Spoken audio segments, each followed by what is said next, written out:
Hello students, स्वागत है आप सभी का एक नए वीडियो में। और फाइनली आज की इस वीडियो में हम बात करेंगे बैक के बारे में कि अगर आपकी बैक लग गई है या फिर एक सब्जेक्ट में, दो सब्जेक्ट में या फिर तीन सब्जेक्ट में, तो आपको क्या करना है। आपको स्क्रूटनी और रिवोल्यूशन का फॉर्म भरना है या फिर नहीं, और कब से भरा जाएगा, सारी जानकारी आपको मिलेगी। थोड़ा सा वीडियो को ध्यान से देखेंगे। और जैसा कि यहाँ पे आपको इंटरफेस पे दिख भी रहा होगा, और इनको मैं दिखा दूँ पहले ग्रांड टोटल इन्होंने पाया है 756 1250 में, और प्रमोटेड विथ बैक, यानी कि ये नेक्स्ट ईयर में चले गए हैं, नेक्स्ट सेमेस्टर में चले गए हैं, लेकिन इनकी बैक है, बैक के द्वारा ये प्रमोट किए गए हैं। अब देखिए यहाँ पे इनका कम्युनिकेशन स्किल सेकंड में 17 नंबर है, रेफ्रिजरेटर एंड एयर कंडीशनिंग यानी आरएससी में 4 नंबर है, और हाइड्रोलिक्स एंड न्यूमेटिक्स में 17 नंबर है। फिर से देखिए यहाँ पे computer aided design and manufacturing यानी कैड में 13 नंबर है। उसके बावजूद एक और सब्जेक्ट इनका एनर्जी कंजर्वेशन, इसमें 10 नंबर है, यानी कि कुल मिला जुला कर 1, 2 और 3 बैक इनकी लगी है। अब इनको इस केस में करना क्या होगा, स्क्रूटनी और रिवोल्यूशन यानी कि रीचेक वगैरह का फॉर्म भरना होगा या फिर नहीं। आपको मालूम है, सबसे पहले मैं आप सभी को बता दूं, स्क्रूटनी रिवोल्यूशन जो आप रीचेक का कह लीजिए, सीधे तरीके से रीचेक का फॉर्म कह लीजिए। अगर आप रीचेक का फॉर्म भरना चाहते हैं तो सबसे पहले तो आपके पास कॉन्फिडेंस होना चाहिए कि हाँ, हमने 40-45 नंबर करके आया था और हमको कम नंबर मिला है। सपोज कीजिए कि आपके जैसे कि इनको दिख रहा है कि 4 नंबर पाया है इन्होंने, और एक में दिख रहा है 13 नंबर पाया है, और एक में दिख रहा है 10 नंबर पाया है, मतलब 3 में इनकी बैक लगी है। तो जाहिर सी बात है, 3 में इनकी बैक लगी है, तीनों में ये रीचेक यानी स्क्रूटनी और रिवोल्यूशन का फॉर्म भर सकते हैं। अदरवाइज अगर इनके अंदर कॉन्फिडेंस होगा कि हाँ, हमने ज़्यादा किया था, हमको कम नंबर मिला है, तो जैसा कि मैं आपको बता दूं, पिछली बार मेरे पास ही रहने वाला एक स्टूडेंट 6 नंबर पाया था। अप्लाइड मैथमेटिक्स फर्स्ट की बात है, पिछली बार और सेमेस्टर में, ठीक है, 6 नंबर पाया था। और जब उसने रीचेक का फॉर्म भरा, बहुत अच्छा पढ़ने में है, उसका 46 नंबर आया। और इस बार उसका अप्लाइड मैथमेटिक्स सेकेंड में 47 नंबर आया है। आप कहेंगे तो मैं आपको दिखा भी दूंगा, बहुत मतलब पढ़ने में बहुत अच्छा है। तो इस तरीके से आपकी कॉपियाँ जाँच होती हैं, जैसे कि मैंने अभी आपको एग्जाम्पल के थ्रू बताया कि 6 से 46 आंकड़ा आप अंदाज़ा लगा सकते हैं। हो सकता है, ये भी हो सकता है कि जब आपके डाटा वगैरह आपके वेबसाइट पे या फिर जब आपके डाटा अपलोड किए जाते हैं, उसमें जैसे कि आपका जब डाटा चढ़ाया जाता होगा तो वहाँ पे लिखने में या फिर टाइपिंग में कुछ मिस्टेक हो जाती होगी। ऐसे कि अगर आपका 46 लिखना होगा तो केवल 6 चढ़ा होगा और 4 क्लिक ना हो पाया होगा। अदरवाइज वो तो उधर की समस्या है, लेकिन आपको स्क्रूटनी और रिवोल्यूशन का फॉर्म भरना है या फिर नहीं। देखिए, बैक लग गया है तो सबसे बड़ी दिक्कत हो जाती है 1-2 सब्जेक्ट में, और खास करके अगर फाइनल ईयर में है आप तो उसमें बैक लग जाती है, तो वो आपकी मार्कशीट पे भी होती है, इसलिए कि फाइनल ईयर का ही डाटा पूरा आपकी मार्कशीट पे प्रकाशित किया जाता है। और नेक्स्ट वीडियो में हम बात करेंगे जो आपको अगर ग्रेस वगैरह मिला होगा, MW या फिर प्रैक्टिकल में AA या फिर किसी भी सब्जेक्ट में AA दिखा रहा होगा, वो तो हम नेक्स्ट वीडियो में बात करेंगे। इस वीडियो में हम केवल बैक के बारे में बात करेंगे कि आपको स्क्रूटनी और रिवोल्यूशन का फॉर्म भरना है या फिर नहीं, और कब से भरा जाएगा। जैसे कि आपको मालूम है कि अभी आज रिजल्ट आपका डिक्लेयर हुआ है, यानी कि कल डिक्लेयर हुआ था, और आज तक अभी खुल रहा है, कई सारे बच्चे नहीं देख पाए हैं। और जैसा कि इनका यहाँ पे दिखा रहा है कि इनको प्रमोट तो कर दिया गया है बैक के साथ, लेकिन किया गया है अब 3 सब्जेक्ट में बैक है, और बैक देना कब होगा इसका, ये भी बड़ी समस्या है। अगर आपका ऑड में लगता है, ऑड सेमेस्टर में बैक लगता है, तो आपका इवन में हो जाता है जाकर के, मतलब कि अगर थर्ड में लगा है तो जाकर के फोर्थ में हो जाता है। लेकिन अगर आपका इवन में लगता है, यानी कि सेकेंड, फोर्थ और सिक्स्थ में लगता है,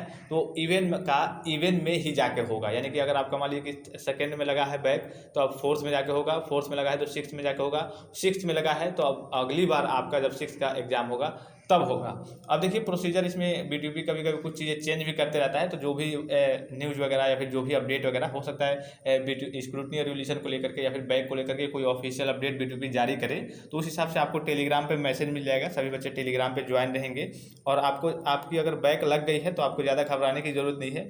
1-2 सब्जेक्ट में लगी है, हालांकि इनकी तो 3 सब्जेक्ट में लगी है, 3 में थोड़ी दिक्कत है। तो 3 में अगर आपके अंदर कॉन्फिडेंस होगा कि हाँ चलिए, हमने 30 नंबर, कम से कम 20 नंबर, 25 नंबर, 30 नंबर का किया था, और हमें 4 नंबर मिला है, 5 नंबर मिला है, 6 नंबर मिला है, इस केस में आप स्क्रूटनी और रिवोल्यूशन का फॉर्म भरेंगे। स्क्रूटनी का आप नहीं भरेंगे, मैं आपको नेक्स्ट वीडियो में बता दूंगा। स्क्रूटनी और रिवोल्यूशन आप जाकर के देख भी सकते हैं, चैनल पे ऑलरेडी है। स्क्रूटनी और रिवोल्यूशन में अंतर क्या होता है, डिफरेंस क्या होता है, थोड़ा सा मैं आपको चर्चा कर दूं। स्क्रूटनी का मतलब होता है जैसे कि आपको नंबर दे दिया गया है हर एक पेज पे, किसी क्वेश्चन पे 2, किसी पे 5, किसी पे 3, तो जो आपका फर्स्ट पेज पे चढ़ाया जाता है वहीं पे देख लिया जाता है हाँ कुछ डाटा डाटा गड़बड़ तो नहीं है इस बच्चे में, जैसे कि पूरा जोड़ने पे मान लीजिए कि हो रहा है कि हो सकता है कि 17 आ रहा हो और टीचर ने गलती से आपको 13-12 ही दिया हो, तो केवल फर्स्ट पेज देखा जाता है नॉर्मली।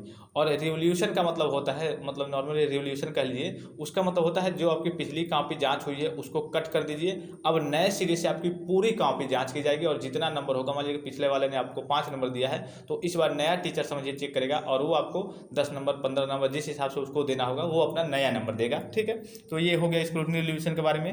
अब भरा कब से जाएगा, अब इसके बारे में अभी आपको मालूम है कि अभी आपका 1-2 दिन में रिजल्ट आया है आजकल में, तो अभी इसके लिए आपको वेट करना है। BTP 2-3 दिन में ऑफिशियल नोटिस जारी करेगा कि हाँ जिन भी बच्चों को स्क्रूटनी रिवोल्यूशन का फॉर्म भरना है भर सकते हैं। फीस वगैरह के बारे में आपको मालूम भी होगा, नहीं मालूम होगा तो आगे जैसे नोटिस आएगी वैसे मैं आपको इन्फॉर्मेशन दे दूंगा। और अगर आपका एक में सपोज कीजिए बाई चांस अगर आपका मान लीजिए कि 14-15 नंबर आया है, 14-15 या फिर 16 नंबर 1-2-3 नंबर से बैक लगी है, तो इसमें ये होता है जैसे कि मान लीजिए कि ग्रेस मार्क के बारे में बहुत सारे बच्चे नहीं जानते होंगे, वो तो मैं आपको नेक्स्ट वीडियो में बता दूंगा। अगर एक में किसी में अगर 2-3 नंबर 4 नंबर से बैक लगी है तो आपको ग्रेस मिल जाता है कि हाँ ग्रेस के द्वारा आप पास हैं। आप ग्रेस को हटाएं कैसे और उससे हानियाँ क्या क्या होती हैं वो भी आपको आगे की वीडियो में जानकारी मिल जाएगी।